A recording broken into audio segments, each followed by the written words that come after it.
Hello everyone, myself Vikas Saini welcoming you all on this YouTube channel. जैसे कि हमने अपना चैप्टर शुरू किया हुआ था बिजनेस इन्वायरमेंट। वहाँ पर हमने बिजनेस इन्वायरमेंट के फीचर्स, उसकी इम्पोर्टेंस और बिजनेस इन्वायरमेंट की क्या क्या डायमेंशंस होती हैं, ये सारे के सारे कंसेप्ट हमने अपनी प्रीवियस वीडियोज़ में स्टडी कर लिए। जो आज की हमारी वीडियो है इसमें हम कवर करेंगे न्यू इकोनॉमिक पॉलिसी। बेसिकली आज हम स्टडी करेंगे लिबरलाइजेशन, प्राइवेटाइजेशन एंड ग्लोबलाइजेशन। चलिए पढ़ते हैं फिर।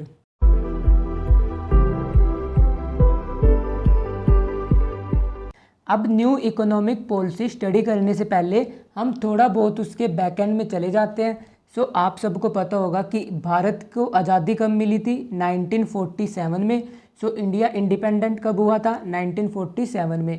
उस टाइम पर इंडिया की सिचुएशन क्या थी?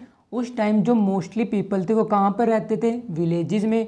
और 70% हमारी जो इनकम होती थी वो किस पे डिपेंड होती थी? वो डिपेंड होती थी हमारी एग्रीकल्चर पे।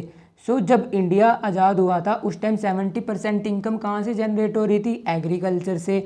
अराउंड 85% पॉपुलेशन कहाँ पर रह रही थी? 85% पॉपुलेशन रहती थी आपकी विलेजेस में। और जो उस टाइम पे प्रोडक्शन कैपेसिटी थी, उस टाइम पे जो एग्रीकल्चर प्रोड्यूस थी और जो इंडस्ट्रियल प्रोड्यूस थी वो बहुत ही ज़्यादा कम थी। और जो उस टाइम पे हेल्थ सिचुएशन थी, मतलब जो नॉर्मल कंडीशंस थी, वो भी उस टाइम पे बहुत ही ज़्यादा पुअर थी। और जैसे जैसे टाइम पास आउट होता गया, 1947 से 57 आया, 67 आया, ये सिचुएशन और ज़्यादा वर्स होती गई। और 1991 में बहुत ही ज़्यादा टिपिकल सिचुएशन हो चुकी थी। उस टाइम गवर्नमेंट के पास एक ही ऑप्शन अवेलेबल था कि वो नई इकोनॉमिक पॉलिसी इंट्रोड्यूस करें। अब इकोनॉमिक पॉलिसी स्टडी करने से पहले, मतलब जब आप ये वीडियो देख रहे होंगे, इससे पहले आपको डायमेंशंस की वीडियो कंप्लीट करनी है, क्योंकि जब तक आपको यही नहीं पता होगा इकोनॉमिक इन्वायरमेंट क्या होता है, आप इकोनॉमिक पॉलिसी को डिटेल में नहीं समझ पाओगे। और आपके सिलेबस में सिर्फ एक ही पॉलिसी दी हुई है, न्यू इकोनॉमिक पॉलिसी 1991। और इस पॉलिसी को हम ये भी बोलते हैं एलपीजी पॉलिसी। और इस एलपीजी को आप अपने घर पे जो एलपीजी सिलेंडर आ रहा है उससे कंफ्यूज मत करना। यहाँ पर एलपीजी पॉलिसी से क्या मतलब है? Liberalisation, privatisation and globalisation. हमने ये तो देख लिया कि 1947 में जब इंडिया इंडिपेंडेंट हुआ था उस टाइम पे क्या सिचुएशन थी। और फिर जैसे टाइम पास आउट होता चला गया, जब हमारा 1991 आया, उस टाइम ऐसा क्या हुआ कि गवर्नमेंट को नई इकोनॉमिक पॉलिसी इंट्रोड्यूस करनी पड़ी। पहले हम वो देखेंगे कि क्या क्या रीजंस थे जिसकी वजह से गवर्नमेंट को न्यू इकोनॉमिक पॉलिसी इंट्रोड्यूस करनी पड़ी। 1991 तक आते आते जो हमारा फिस्कल क्राइसिस था वो बहुत ही ज़्यादा बढ़ चुका था। और फिस्कल क्राइसिस से क्या मतलब है? फिस्कल क्राइसिस से मतलब होता है फिस्कल डेफिसिट। और फिस्कल डेफिसिट क्या होता है ये आप सब ने स्टडी किया होगा अपनी इकोनॉमिक्स में क्लास 11th में। फिस्कल डेफिसिट क्या होता है? जब जो गवर्नमेंट का एक्सपेंडिचर होता है वो ज़्यादा हो जाता है गवर्नमेंट की इनकम से, उस सिचुएशन को बोलते हैं हम फिस्कल डेफिसिट। जो 1991 की सिचुएशन थी उस टाइम जो गवर्नमेंट का फिस्कल डेफिसिट था वो था अराउंड 6.6% ऑफ जीडीपी। अब आप सोचोगे सर ये जीडीपी क्या है?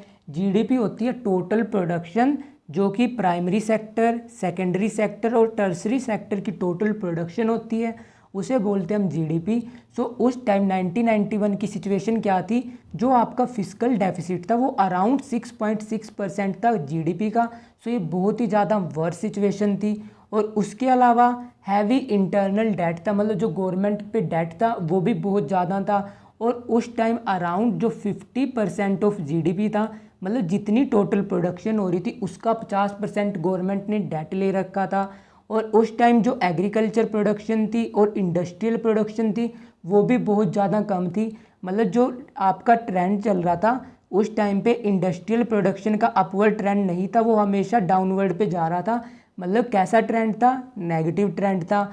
और जो आपका इन्फ्लेशन था, इन्फ्लेशन क्या होता है? महंगाई। उस टाइम पे महंगाई भी बहुत ज़्यादा थी। अराउंड जो इन्फ्लेशन रेट था वो अभी चल रहा है 13 से 14% चल रहा था उस टाइम पे।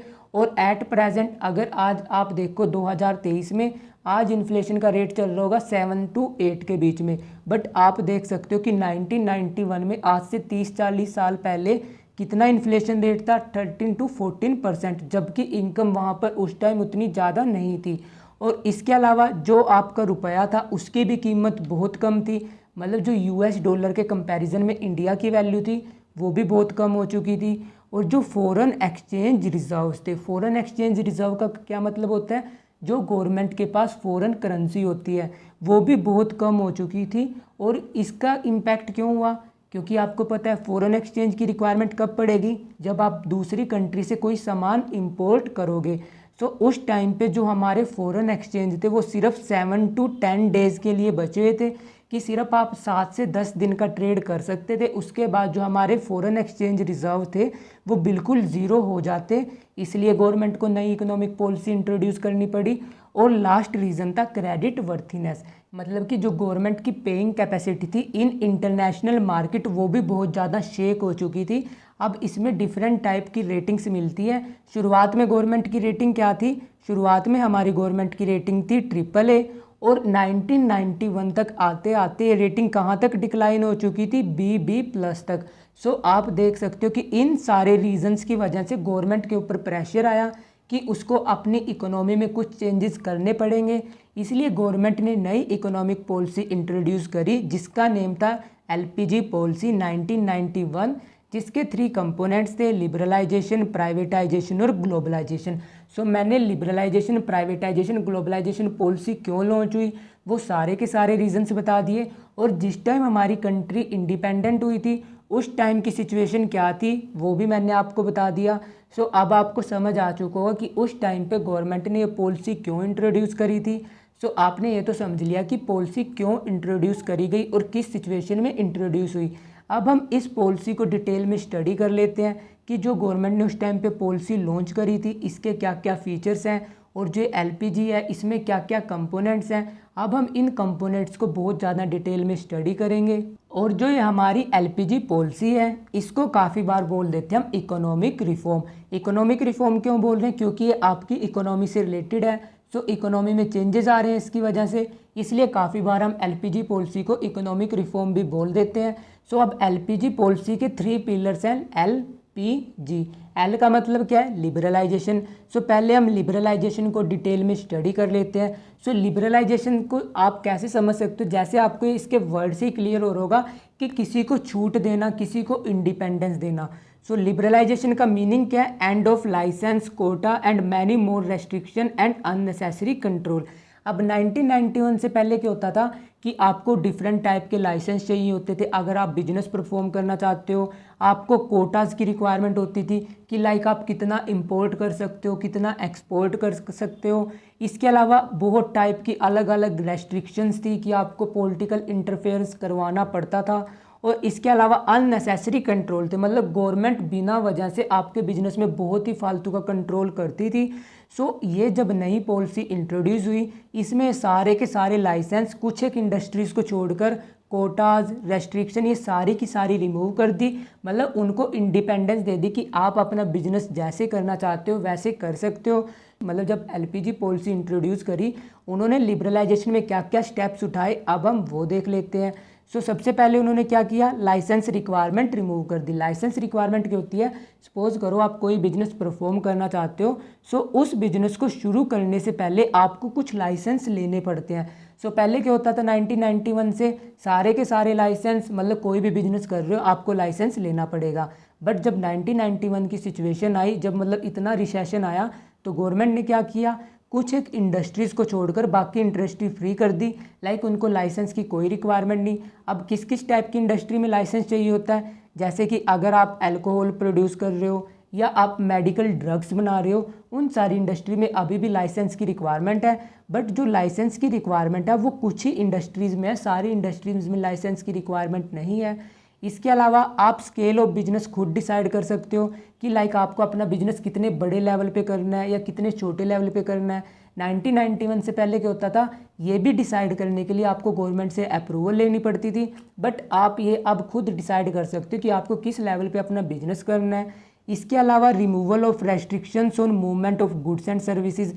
पहले क्या होते थे, अगर आप अपने गुड्स एक स्टेट से दूसरी स्टेट या एक कंट्री से दूसरी कंट्री जब भी सेल करते थे, बहुत टाइप की रेस्ट्रिक्शंस होती थी, कोटास होते थे, वो सारे के सारे आपको फुलफिल करने पड़ते थे। बट जब से लिबरलाइजेशन आ गया, ये भी सारी की सारी रेस्ट्रिक्शंस जो कंडीशंस थी वो सारी की सारी रिमूव हो चुकी हैं। बस कुछ ही कंडीशंस बची हुई हैं जो कि गवर्नमेंट ने इसलिए लगा रखी हैं ताकि वो बिजनेस को रेगुलेट कर सके। सो वो भी सारी रिमूव कर दी। इसके अलावा आप price of goods and services खुद डिसाइड कर सकते हो। पहले ये भी कौन डिसाइड करती थी? गवर्नमेंट। जो गवर्नमेंट ने डिसाइड कर दिया उसी पे आप गुड्स बनाओगे, उसी पे आप गुड्स सेल करोगे। बट जब से एलपीजी पॉलिसी इंट्रोड्यूस हुई, जो प्राइस होता है वो कौन फिक्स कर सकता है? प्रोड्यूसर।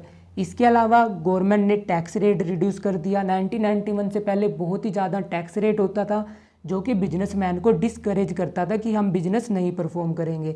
बट जब से लिबरलाइजेशन हुआ, टैक्स रेट में सिग्निफिकेंट डिक्लाइन हुआ। इसके बाद नेक्स्ट पॉइंट दे रखा है लिफ्टिंग अननेसेसरी कंट्रोल। 1991 से पहले क्या होता था? गवर्नमेंट बेफालतू के कंट्रोल करती थी आपके बिजनेस पे। सो जब से 1991 पॉलिसी आई, ये भी सारे के सारे कंट्रोल्स रिमूव हो चुके हैं। उसके अलावा जो एक्सपोर्ट इंपोर्ट प्रोसीजर था 1991 से पहले बहुत ही ज़्यादा टिपिकल होता था। लाइक अगर इंपोर्ट करना है या एक्सपोर्ट करना है, उसमें बहुत सारी फॉर्मेलिटीज़ होती थी। जब आप वो सारी फॉर्मेलिटीज़ पूरी करते थे तब कहीं जाकर आप अपने प्रोडक्ट दूसरी कंट्री में सेल कर पाते थे या दूसरी कंट्री से परचेज कर पाते थे। बट जब से न्यू इकोनॉमिक पॉलिसी आई, ये सारे के सारे इंपोर्ट एक्सपोर्ट प्रोसीजर बहुत ही ज़्यादा सिंपल हो चुके हैं। और इसके अलावा simplifying procedure to attract foreign capital. अब जो फॉरेन कंट्रीज़ है, लाइक आप फॉरेन से कोई इन्वेस्टर सर्च कर रहे हो जो आपकी कंपनी में इन्वेस्ट करे, वो भी गवर्नमेंट ने बहुत ज़्यादा सिंपल कर दिया। 1991 से पहले कोई फॉरेन यहाँ पर आकर इन्वेस्ट नहीं कर सकता था, मतलब बहुत ही ज़्यादा कंडीशंस होती थी। सो जो ये सारे के सारे स्टेप्स लिए, ये गवर्नमेंट ने कब लिए? जब उन्होंने लिबरलाइज कर दी अपनी इकोनॉमी। लिबरलाइज का मतलब क्या है कि उन्होंने जो लाइसेंस थे, कोटास थे, कंडीशंस थे, वो सारी की सारी रिमूव कर दी। अननेसेसरी रिमूव हुई हैं, सिर्फ कुछ कंडीशंस अभी भी बची हुई हैं। और वो किस लिए बची हुई हैं? ताकि आप बिजनेस को अच्छे से रेगुलेट कर सकें। सो लिबरलाइजेशन में गवर्नमेंट ने क्या क्या किया, ये हमने स्टडी कर लिया। सो मैंने आपको बताया था एलपीजी पॉलिसी के 3 कंपोनेंट्स हैं। लिबरलाइजेशन का मतलब क्या है वो हमने स्टडी कर लिया। अब हम स्टडी कर लेते हैं प्राइवेटाइजेशन। अब प्राइवेटाइजेशन क्या होता है ये आपको इसके नेम से ही क्लियर हो होगा कि जब हम प्राइवेट सेक्टर का रोल इंक्रीज करेंगे उसे बोलते हैं हम प्राइवेटाइजेशन। अब 1947 में क्या हुआ था? आपको पता है हमारी कंट्री इंडिपेंडेंट हुई थी।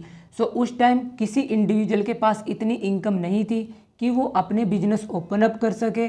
और मोस्टली जो उस टाइम पे इंडिविजुअल्स थे वो क्या थे? वो थे कंजर्वेटिव। कंजर्वेटिव क्या होते हैं कि जब इंडिविजुअल बहुत सोच समझ के अपने पैसे इन्वेस्ट करता है। एक तो 1947 में उनके पास उतने रिसोर्सेज नहीं थे और ऊपर से आपको पता है गवर्नमेंट ने बहुत ज़्यादा कंट्रोल्स लगा रखे थे। सो उस टाइम पे क्या हुआ, जब इंडिपेंडेंट हुआ इंडिया, सो गवर्नमेंट ने क्या किया? गवर्नमेंट ने बढ़ चढ़कर पार्टिसिपेट किया। सारे के सारे जो भी बिजनेस थे वो सारे के सारे किसने ओपन किए? गवर्नमेंट ने। बट जैसे 1947 के बाद टाइम पास आउट होता गया, 1991 आया, उस टाइम पे जो गवर्नमेंट डिपार्टमेंट थे वो सारे के सारे इनएफिशिएंट हो गए थे। इनएफिशिएंट क्यों गए थे? क्योंकि गवर्नमेंट जॉब का क्या मतलब था उस टाइम कि गवर्नमेंट जॉब लग जाओ उसके बाद कोई काम नहीं करना। सो ऑब्वियस सी बात है जो पूरे के पूरे गवर्नमेंट डिपार्टमेंट थे वो सारे के सारे क्या हो गए थे? इनएफिशिएंट हो चुके थे।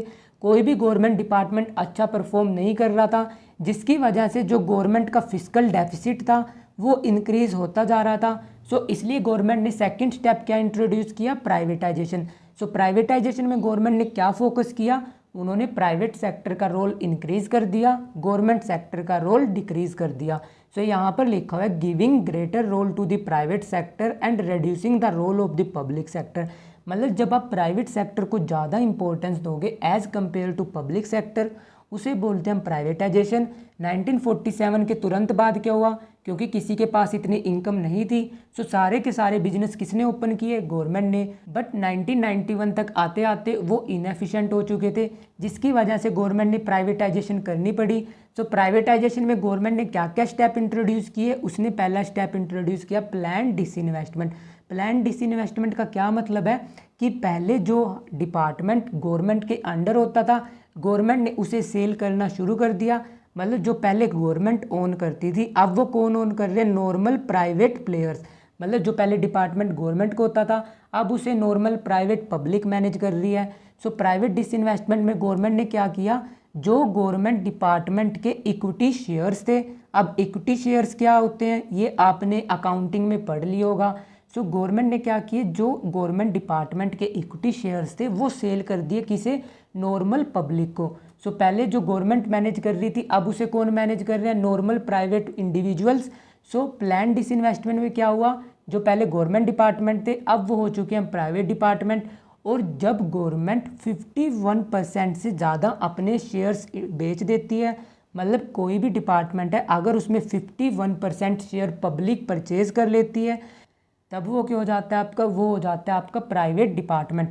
क्योंकि अगर गवर्नमेंट 50% से ज़्यादा शेयर बेच देती है, सपोज करो गवर्नमेंट ने 51% इक्विटी शेयर बेच दिए, वो गवर्नमेंट डिपार्टमेंट किस में कन्वर्ट हो जाएगा, प्राइवेट डिपार्टमेंट में। सो ये इंट्रोड्यूस किया एक तो उन्होंने। सेकंड स्टेप उन्होंने इंट्रोड्यूस किया board of investment and financial reconstruction. उन्होंने एक बोर्ड की एस्टैब्लिशमेंट करी और उसको उन्होंने क्या क्या टास्क हैंड ओवर किया कि जो जो आपके पब्लिक डिपार्टमेंट है अगर वो अच्छा परफॉर्म नहीं कर रहे, सबसे पहले वो ट्रांसफ़र किए इस बोर्ड को और ये चेक करेगा कि वो इम्प्रूव कर सकते हैं नहीं कर सकते। अगर वो इम्प्रूव कर सकते हैं तब उनको सफिशिएंट टाइम दिया जाएगा, अगर वो इम्प्रूव नहीं कर सकते तुरंत ही गवर्नमेंट ने उनमें क्या किया, डिसइन्वेस्टमेंट कर दी और वो नॉर्मल इंडिविजुअल को सेल कर दिए। सो ये स्टेप इंट्रोड्यूस किया था गवर्नमेंट ने 1991 में। सो प्राइवेटाइजेशन से आप क्या समझ सकते हो, जब गवर्नमेंट ने अपने पब्लिक डिपार्टमेंट बेचकर नॉर्मल प्राइवेट में वो कन्वर्ट कर दिए। उसमें उन्होंने 2 स्टेप इंट्रोड्यूस किए, plan disinvestment and board of industrial and financial reconstruction. So ये था हमारा प्राइवेटाइजेशन। सो हमने 2 पिलर स्टडी कर लिए। अब हमारा नेक्स्ट पिलर है ग्लोबलाइजेशन। ग्लोबलाइजेशन से क्या मतलब होता है कि अपनी कंट्री को दूसरी कंट्री के साथ मगअप कर देना। मगअप कर देना का मतलब कि इंटीग्रेट कर देना, कि अब हमारी कंट्री अलग नहीं है, हमारी कंट्री अब ग्लोबल लेवल पे देखी जाएगी। सो ग्लोबलाइजेशन का मतलब क्या होता है, अपनी इकोनॉमी को दूसरी इकोनॉमी के साथ इंटीग्रेट कर देना। कि लाइक आप दूसरी कंट्री से आसानी से परचेज सेल कर सकते हो, आप वहाँ पर जा सकते हो, वहाँ के इंडिविजुअल यहाँ पर आ सकते हैं। सो ये होता है ग्लोबलाइजेशन का मतलब इन लेमन लैंग्वेज। अब ग्लोबलाइजेशन की प्रॉपर डेफिनेशन क्या होती है अब हम वो देख लेते हैं। यहाँ पर लिखा हुआ है integrating the economy with the rest of the world. जब आप अपनी इकोनॉमी को दूसरी इकोनॉमीज़ या वर्ल्ड की इकोनॉमी के साथ इंटीग्रेट कर दोगे तब आप उसे बोलोगे ग्लोबलाइजेशन। ग्लोबलाइजेशन का मतलब क्या है कि इंडिया अलग नहीं है, जो पूरा वर्ल्ड है इंडिया भी उसमें पार्टिसिपेंट रहेगा। लाइक आप दूसरी कंट्री में जा सकते हो, वहाँ से इंपोर्ट कर सकते हो, उसे एक्सपोर्ट कर सकते हो। अब ग्लोबलाइजेशन में इन्होंने क्या क्या स्टेप्स उठाए अब हम वो कवर अप कर लेते हैं। सो पहला स्टेप क्या था, free flow of goods and services across nation. कि मतलब आप दूसरी कंट्रीज़ में गुड्स भेज सकते हो, उनको सर्विसेज प्रोवाइड कर सकते हो। ऐसे ही फॉरेन कंट्रीज़ क्या कर सकती हैं, आपकी कंट्री में अपने प्रोडक्ट बेच सकती हैं। सो पहला स्टेप ये था। सेकंड स्टेप क्या हुआ, फ्री फ्लो ऑफ कैपिटल। मतलब कैपिटल ईजिली मूव कर सकती है, आप दूसरी कंट्री में इन्वेस्ट कर सकते हो। जैसे कि आप इंडिया में रहते हो, आप क्या कर सकते हो, किसी दूसरी कंपनी के शेयर परचेज कर सकते हो जो कि या तो यूएस में है या जो कि यूके में है। ऐसी जो यूएस यूके की कंपनी है वो आपकी कंट्री में इन्वेस्ट कर सकती हैं। सो कैपिटल फ्री फ्लो हुआ। इसके अलावा इंफॉर्मेशन और टेक्नोलॉजी का फ्री फ्लो हुआ। इंफॉर्मेशन टेक्नोलॉजी से क्या मतलब है कि आप फ़ौरन से जो बड़ी बड़ी मशीनें होती हैं, जो बड़े बड़े सॉफ्टवेयर्स होते हैं, उनको ईजिली इंपोर्ट कर सकते हो। ऐसे ही जो आप यहाँ पर इंडिया में मशीन्स बनाओगे वो आप दूसरी कंट्री में सेल कर सकते हो। इसके अलावा movement of people. Movement of people का मतलब क्या है कि जो इंडियन है वो फ़ॉरेन में जाकर जॉब कर सकते हैं। ऐसे ही जो फ़ॉरेन के पीपल हैं जैसे कि जो यूएस के हैं, यूके के हैं, वो आकर इंडिया में जॉब कर सकते हैं। और इसके अलावा जब आपने देखा कि इंडिया ने अपनी इकोनॉमी वर्ल्ड के साथ इंटीग्रेट कर दी, ऑब्वियस सी बात है हर कंट्री के अपने रूल्स रहेंगे, अपनी रेगुलेशंस रहेंगी और हर कंट्री के अपने ट्रेडिशंस होते हैं। सो डिस्प्यूट अराइज होना तो नॉर्मल सी बात है। सो ग्लोबलाइजेशन में गवर्नमेंट ने एक स्टेप क्या इंट्रोड्यूस किया, common acceptable mechanism for settlement of dispute. उन्होंने कॉमन एक्सेप्टेबल मैकेनिज्म एस्टैब्लिश किया जिसके थ्रू जो भी डिस्प्यूट अराइज होंगे, जैसे कि इंडिया और यूएस के बीच, इंडिया और यूके के बीच, इंडिया और जापान के बीच, वो सारे के सारे डिस्प्यूट इस एग्रीमेंट के थ्रू सेटल किए जाएंगे। सो ये सारे के सारे स्टेप्स टेक ओवर किए थे गवर्नमेंट ने जब उन्होंने ग्लोबलाइज करी थी इंडिया की इकोनॉमी। सो ग्लोबलाइजेशन का मतलब क्या है कि इंडिया सेल्फ सफिशिएंट नहीं था, क्योंकि किसी कंट्री के पास कुछ रिसोर्सेज थे। जैसे कि आपको पता है जो ऑयल प्रोडक्शन होती है वो मोस्टली कहाँ पर होती है, सऊदी अरेबिया और जो आपकी दुबई वगैरह जो ऑयल प्रोड्यूसिंग कंट्रीज़ हैं, यहाँ पर ऑयल की प्रोडक्शन होती है। इंडिया में ऑयल की प्रोडक्शन बहुत कम थी। सो गवर्नमेंट ने जब ग्लोबलाइजेशन किया, ग्लोबलाइजेशन से क्या हुआ, वो कंट्री यहाँ पर आपके प्रोडक्ट बेच सकती हैं, और क्योंकि इंडिया के पास वाटर बहुत ज़्यादा है, सो इंडिया ने उनको वाटर सप्लाई करना शुरू कर दिया। सो ग्लोबलाइजेशन का मतलब क्या है कि आप अकेले नहीं हो, आप दूसरी कंट्री के साथ मिलजुल के रहोगे, आप अपनी इकोनॉमी को उनके साथ इंटीग्रेट करोगे, आप अपने प्रोडक्ट वहाँ पर बेच सकते हो, वो यहाँ पर बेच सकते हैं, आपकी कंट्री के पीपल वहाँ पर जाकर जॉब कर सकते हैं, वो यहाँ पर कर सकते हैं, यहाँ के इंडिविजुअल वहाँ की कंपनी में इन्वेस्ट कर सकते हैं, यूके के इंडिविजुअल यहाँ पर इन्वेस्ट कर सकते हैं। और इसके अलावा जो डिस्प्यूट अराइज होंगे दोनों कंट्रीज़ में, उनके लिए उन्होंने एक एग्रीमेंट साइन किए, वो सारे के सारे एग्रीमेंट फॉलो किए जाएंगे जब उनमें डिस्प्यूट अराइज होंगे। सो ये थी आपके इकोनॉमिक रिफॉर्म जो कि गवर्नमेंट ने इंट्रोड्यूस किए थे 1991 में। सो गवर्नमेंट ने कौन सी पॉलिसी इंट्रोड्यूस करी थी, लिबरलाइजेशन, प्राइवेटाइजेशन, ग्लोबलाइजेशन। और ये तीनों के तीनों जो पिलर्स थे वो सारे के सारे हमने डिटेल में डिस्कस कर लिए। अब हम डिस्कस कर लेते हैं एलपीजी पॉलिसी के कुछ फीचर्स। अब जो हम फीचर्स पढ़ेंगे वो सारे के सारे वही रहेंगे जो आपने पॉलिसीज़ में स्टडी कर लिए। सो पहला फीचर क्या है, कंपलसरी लाइसेंस कर दी सिर्फ 6 इंडस्ट्रीज़ के लिए। पहले हर इंडस्ट्री के लिए लाइसेंस की रिक्वायरमेंट थी। और ये ब्रॉड फीचर्स किस पॉलिसी के हैं, जब 1991 में गवर्नमेंट ने पॉलिसी इंट्रोड्यूस करी थी उस टाइम इसके क्या क्या फीचर्स थे। कंपलसरी लाइसेंस सिर्फ 6 इंडस्ट्री पे अप्लाई हो रहा था, और सिर्फ पब्लिक सेक्टर के लिए 4 इंडस्ट्रीज रिजर्व करी थी। 1947 में क्या था, 100% इंडस्ट्रीज कौन ओन कर रही थी, आपकी गवर्नमेंट। बट 1991 तक आते आते सिर्फ वो 4 इंडस्ट्रीज कर दी, और इसके बाद ये फर्दर डिक्लाइन कर दी अप टू 3 इंडस्ट्रीज। इसके अलावा गवर्नमेंट ने डिसइन्वेस्टमेंट करी, और जो फॉरेन डायरेक्ट इन्वेस्टमेंट थी, मतलब कि जो फॉरेन के इंडिविजुअल यहाँ पर इन्वेस्ट कर सकते हैं वो किसी भी बिजनेस में 100% कर सकते हैं। इसके अलावा गवर्नमेंट ने foreign investment proportion board establish किया। इस बोर्ड का टारगेट क्या था कि जो फॉरेन इन्वेस्टमेंट है उसको प्रमोट करना, कि ज़्यादा से ज़्यादा फॉरेन इंडिविजुअल आकर यहाँ पर इन्वेस्ट करें। और इसके अलावा गवर्नमेंट ने automatic permission for technological agreement with foreign companies establish किया। इसमें क्या होता है कि लाइक आप किसी फॉरेन कंपनी के साथ डील कर रहे हो, और वो डील किससे रिलेटेड है, टेक्नोलॉजिकल एग्रीमेंट से रिलेटेड। सो वो आपकी बहुत जल्दी अप्रूव होगी, उसमें ऑटोमेटिक अप्रूवल का प्रोविज़न इंट्रोड्यूस किया। सो ये सारे के सारे फीचर्स थे आपकी 1991 पॉलिसीज़ के। सो 1991 पॉलिसी क्या थी ये तो हमने डिस्कस कर ली। अब जब ये पॉलिसी इंट्रोड्यूस की, इससे इंडियन इकोनॉमी पे, मतलब जो इंडिया में बिजनेस चल रहे थे, जो इंडिया बिजनेस था, उस पर क्या क्या इम्पैक्ट पड़ा, अब हम ये स्टडी कर लेते हैं। अब सबसे पहला इम्पैक्ट क्या हुआ, सबसे पहला इम्पैक्ट हुआ आपके इंडियन बिजनेस पे कि कंपटीशन इंक्रीज़ हो गया। कंपटीशन इंक्रीज़ क्यों हुआ, क्योंकि पहले सारे डिपार्टमेंट किसके अंडर थे, पहले सारे के सारे डिपार्टमेंट आपकी गवर्नमेंट के अंडर थे। बट जब से 1991 पॉलिसी आई, जो फॉरेन कंपनीज़ हैं जिनको हम एमएनसीज बोलते हैं वो भी इंडिया में एस्टाब्लिश हुई। इसके अलावा जो इंडिया में प्राइवेट कंपनीज थी वो भी एस्टाब्लिश होना शुरू हो चुकी। सो पहले जहाँ पर सिर्फ गवर्नमेंट डिपार्टमेंट कम्पीट कर रहे थे, अब वहाँ पर मल्टीनेशनल कंपनीज आ चुकी हैं, प्राइवेट प्लेयर्स आ चुके हैं। सो इसकी वजह से जो इंडस्ट्री में कॉम्पिटिशन्स था वो इंक्रीज़ हो चुका है, क्योंकि जहाँ पर पहले सारा काम गवर्नमेंट डिपार्टमेंट कर रहा था अब उसे मल्टीनेशनल कंपनीज करने लग गई, आपके प्राइवेट डिपार्टमेंट करने लग गए। सो पहला इम्पैक्ट क्या हुआ ये तो हमने स्टडी कर लिया। सेकंड इम्पैक्ट क्या हुआ, आपके कस्टमर मोर डिमांडिंग हो चुके। मोर डिमांडिंग क्यों हो चुके, क्योंकि 1991 से पहले क्या अप्रोच फॉलो होती थी, वहाँ पर अप्रोच फॉलो होती थी प्रोडक्शन अप्रोच। प्रोडक्शन अप्रोच किसे बोलते हैं कि जब आप सबसे पहले क्या करोगे, अपना प्रोडक्ट बना लोगे, फिर आप उसको सेल करने के लिए मार्केट में जाओगे। सो पहले क्या होता था कि आप अपने प्रोडक्ट बना लो, फिर इस प्रोडक्ट के कस्टमर ढूंढो और उसको सेल कर दो। बट 1991 के बाद क्योंकि कंपटीशन इंक्रीज़ हो गया, बहुत सारी कंपनी इंडिया में एस्टाब्लिश हो चुकी, सो कौन सी अप्रोच फॉलो होना शुरू होगी, उस टाइम से आपकी अप्रोच शुरू हुई मार्केट अप्रोच। मार्केट अप्रोच क्या होती है कि सबसे पहले आप मार्केट में जाओगे, जो आपके कस्टमर्स की डिमांड है आप पहले उसको स्टडी करोगे कि लाइक मेरे कस्टमर्स चाहते क्या हैं, फिर आप वैसा प्रोडक्ट बनाओगे और उसको सेल करोगे, जिसकी वजह से आपके कस्टमर क्या हो चुके हैं, आपके कस्टमर मोर डिमांडिंग हो चुके हैं। मोर डिमांडिंग क्यों है?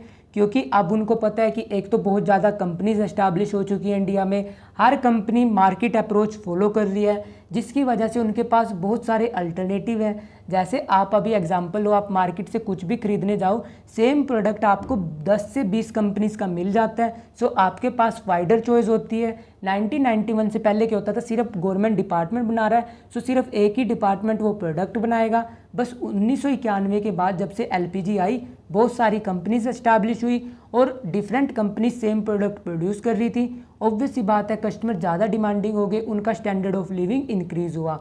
और इसके अलावा नेक्स्ट इम्पैक्ट क्या हुआ, rapid change in technological environment. जो आपका टेक्नोलॉजिकल इन्वायरमेंट है वो भी बहुत चेंज हुआ। बहुत चेंज कैसे हुआ?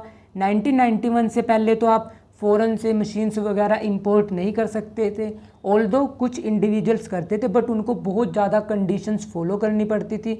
सो जो बिजनेसमैन होते थे उनको ये डिस्करेज करती थी। बट 1991 के बाद जब से एलपीजी पॉलिसी इंट्रोड्यूस हुई, आप आसानी से फ़ॉरेन के जो सॉफ्टवेयर्स होते हैं, हार्डवेयर होते हैं, उनको ईजिली इंपोर्ट कर सकते हो। आप उनकी टेक्निक्स यहाँ पर इंपोर्ट कर सकते हो। सो जो टेक्निकल इन्वायरमेंट था वो बहुत ही ज़्यादा चेंज हुआ। पहले जो टेक्निक एक बार अडोप्ट होगी वही 10-20 साल तक चलती रहती थी, बट क्योंकि अब सारी की सारी इकोनॉमीज़ इंटीग्रेट हो चुकी हैं, सो एक कंट्री में अगर चेंज आया, ऑब्वियस सी बात है उससे पूरे के पूरे वर्ल्ड में चेंज आ जाता है। जैसे कि अभी आपने देखा होगा रिसेंटली चैट जीपीटी आया। सो चैट जीपीटी से क्या हुआ, वो फ़ॉरेन में इंट्रोड्यूस हुआ, तुरंत ही वो इंडियन कंपनी ने अडोप्ट कर लिया। सो 1991 के बाद जब ये पॉलिसी इंट्रोड्यूस हुई, उससे टेक्नोलॉजिकल इन्वायरमेंट आपका बहुत ज़्यादा डायनेमिक हो चुका है। उसके बाद नेक्स्ट इम्पैक्ट क्या है, नेसेसिटी फॉर चेंज। 1991 से पहले क्योंकि सारे डिपार्टमेंट मोस्टली गवर्नमेंट होते थे, सो क्योंकि वो गवर्नमेंट से फंडिंग मिल रही थी, वो कभी भी चेंज इंट्रोड्यूस नहीं करते थे। जो 1947 से टेक्नोलॉजी फॉलो हो रही थी वही मेथड वो फॉलो करते जा रहे थे, क्योंकि गवर्नमेंट एम्प्लॉय को तो उनकी सैलरी मिल रही थी। बट जैसे ही एलपीजी पॉलिसी इंट्रोड्यूस हुई, आपको पता है प्राइवेट प्लेयर्स आए, इसके अलावा एमएनसीज आई। सो उनको क्या हुआ, उनका कंपटीशन इंक्रीज़ हुआ। अब अगर वो इस कंपटीशन के साथ मैचअप नहीं करेंगे, ऑब्वियस ही बात है गवर्नमेंट उनको प्राइवेटाइज कर देगी। इसकी वजह से उनको नेसेसिटी चेंज करना पड़ा, मतलब उनको रेगुलरली चेंज होना पड़ा। ऐसे ही आपके जो प्राइवेट प्लेयर हैं वो भी आप रेगुलरली देख सकते हो, आप एडोप्ट होते हैं। आज वो अगर कंप्यूटर यूज़ कर रहे हैं, कल को वो नई टेक्नोलॉजी यूज़ करेंगे, नेक्स्ट ईयर वो कुछ नई टेक्नोलॉजी अडोप्ट करेंगे। सो चेंज नेसेसरी हो चुका है जब से ये पॉलिसी इंट्रोड्यूस हुई। इसके अलावा need for developing human resources. अब पहले क्या होता था, जो ह्यूमन रिसोर्सेज होते थे, मतलब जो नॉर्मल वर्कर्स होते थे, जो मैनेजर्स होते थे, इन पे उतना ज़्यादा फोकस नहीं किया जाता था, क्योंकि ना तो ज़्यादा कॉम्पिटिशन्स था ना ज़्यादा कंपनीज थी। बट जब से ये पॉलिसी इंट्रोड्यूस हुई, हज़ारों कंपनी इंडिया में एस्टाब्लिश हुई, और उन्होंने क्या ऑब्जर्व किया कि वही कंपनी सस्टेन कर सकती है मार्केट में जिसके पास बेटर एम्प्लॉयज़ हैं। क्योंकि ऑब्वियस ही बात है, प्रोडक्शन कौन करेगा, एम्प्लॉयज़ वही सारी की सारी मशीनें यूज़ करेंगे। अगर ये एम्प्लॉयज़ ही कॉम्पिटेंट नहीं हुए, ये मशीन्स अच्छे से यूज़ नहीं कर पाएंगे। सो उन्होंने क्या ऑब्जर्व किया कि जब तक आप अपने एम्प्लॉयज़ को रेगुलरली ट्रेनिंग नहीं दोगे, उनकी डेवलपमेंट नहीं करोगे, आप सक्सीड नहीं कर सकते। सो उन्होंने क्या ऑब्जर्व किया, जब से 1991 पॉलिसी आई, जो ह्यूमन रिसोर्सेज थे उनकी डेवलपमेंट पे ज़्यादा फोकस दिया गया। इसके अलावा नेक्स्ट इम्पैक्ट क्या हुआ, मार्केट ओरिएंटेशन। मार्केट ओरिएंटेशन क्या हुआ, पहले क्या होती थी, प्रोडक्शन अप्रोच फॉलो होती थी कि पहले प्रोडक्ट बना लो, उसे बाद में जाकर सेल कर दो। बट 1991 के बाद क्या हुआ, ये अप्रोच चेंज हो चुकी है मार्केट अप्रोच में। अब आप क्या करते हो, पहले आप देखोगे कि मेरे कस्टमर चाहते क्या हैं, कि वो उनकी डिमांड क्या है। जब आप उनकी डिमांड को स्टडी करोगे, उसके बाद आप अपना प्रोडक्ट प्रोड्यूस करोगे, फिर आप उनको सेल करोगे, फिर उनकी फीडबैक लोगे। जो उनकी फीडबैक आएगी, फिर आप उस फीडबैक के थ्रू अपने प्रोडक्ट को इम्प्रूव करोगे। सो ये चेंज आया। इसके अलावा लास्ट चेंज क्या है, loss of budgetary support to the public sector. So पहले क्या होता था 1991 से पहले, चाहे आपका जो गवर्नमेंट डिपार्टमेंट होता था, चाहे वो प्लस में चल रहा हो, मतलब प्रॉफिट कमा रहा हो, चाहे वो लॉस बियर अप कर रहा हो, उसे गवर्नमेंट से फंडिंग मिलती रहती थी। बट 1991 के बाद जब गवर्नमेंट ने देखा कि उनका तो फिस्कल डेफिसिट बहुत ज़्यादा हो चुका है, उन्होंने क्या बोला गवर्नमेंट डिपार्टमेंट को, अगर आप प्रॉफिट में चल रहे हैं तब आपको हमारे से फंडिंग मिलेगी, अदरवाइज़ आपको फंडिंग नहीं मिलेगी। और उन्होंने ये भी बोला गवर्नमेंट डिपार्टमेंट को कि आपको अपने रिसोर्सेज खुद जनरेट करने पड़ेंगे, कि लाइक आप कैश कहाँ से अरेंज करोगे, मतलब कि अपनी रिक्वायरमेंट फुलफ़िल करने के लिए जो फंड्स हैं वो आप कहाँ से अरेंज करोगे। ये सारी की सारी ओब्लिगेशन भी गवर्नमेंट ने किस पे फिक्स कर दी, पब्लिक डिपार्टमेंट पे। सो अब उनको गवर्नमेंट की तरफ से उतनी डायरेक्ट सपोर्ट नहीं मिलती, ऑल्दो मिलती है, बट किसको मिलती है, जो पॉजिटिव में चल रहा हो, मतलब जो प्रॉफिट कमाकर गवर्नमेंट को दे रहा हो। अगर कोई लॉस में चल रहा है तो गवर्नमेंट उसे तुरंत ही शट डाउन कर देती है।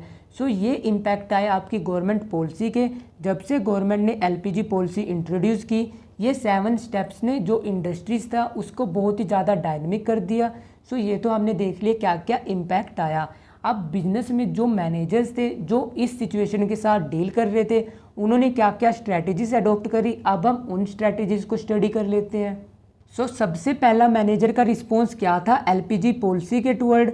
सो उन्होंने क्या किया, डाइवर्सिफिकेशन शुरू कर दी। डाइवर्सिफिकेशन का मतलब क्या होता है कि पहले आप सिर्फ एक ही प्रोडक्ट के साथ डील कर रहे थे।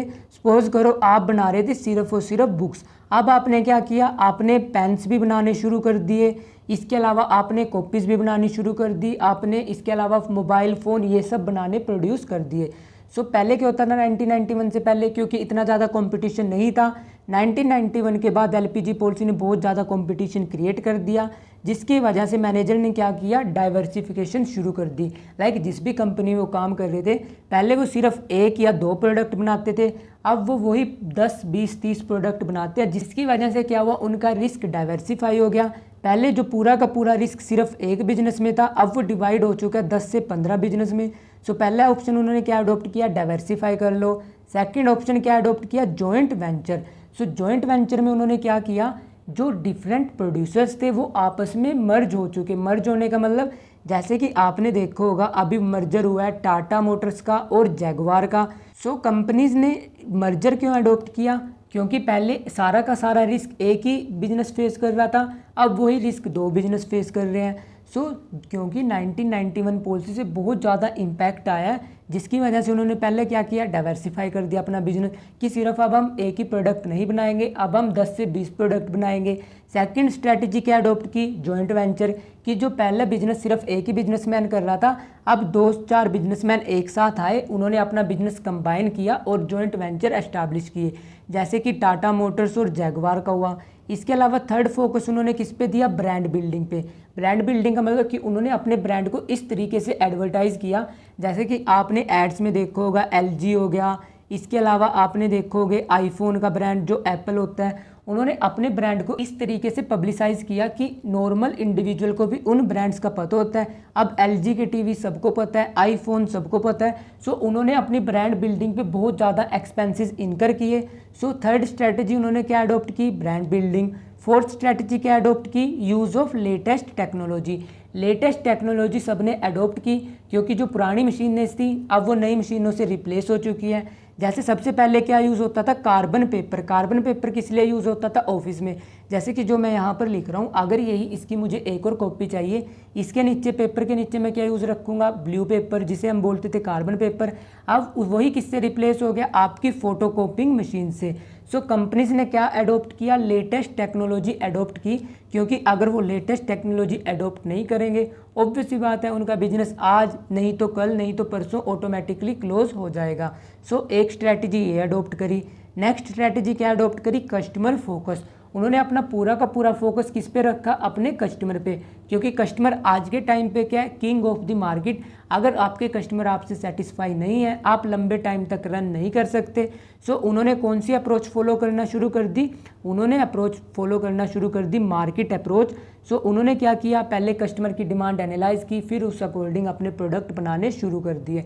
इसके अलावा जो कंपनसेशन लेवल था, मतलब जो मैनेजर्स होते हैं, जो एम्प्लॉयज़ होते हैं, उनकी सैलरीज़ में बहुत ज़्यादा इंक्रीज़ किया, क्योंकि उनको पता है अगर हमारे एम्प्लॉय सेटिस्फाई नहीं है, वो अच्छी प्रोडक्शन नहीं करेंगे, अच्छी प्रोडक्शन नहीं होगी, ऑब्वियस सी बात है हम प्रॉफिट जनरेट नहीं करेंगे, और अगर हम प्रॉफिट जनरेट नहीं करेंगे हमारा बिजनेस 1 या 2 साल में क्लोज हो जाएगा। सो ये सारे के सारे रिस्पॉन्स हुए मैनेजर के जब एलपीजी पॉलिसी इंट्रोड्यूस हुई। सो जो आपकी एलपीजी पॉलिसी थी वो हमने डिटेल में कवर अप कर ली। हमने तीनों पिलर्स एलपीजी डिटेल में स्टडी कर लिए। इसके अलावा क्या क्या इम्पैक्ट आया हमने वो भी स्टडी कर लिया, मैनेजर का रिस्पॉन्स क्या रहा हमने वो भी स्टडी कर लिया। अब जो आपका चैप्टर नंबर 3 है वो कंप्लीट हो चुका है। इसके बाद जस्ट हम करेंगे क्या, इस चैप्टर की केस स्टडी करेंगे, फिर हम मूव ऑन हो जाएंगे अपने नेक्स्ट चैप्टर पे। So that's all for today, keep learning and smiling. If you have any doubt you can ask me in the comment section, and don't forget to share and subscribe to this channel for more amazing videos. Thank you. Bye bye.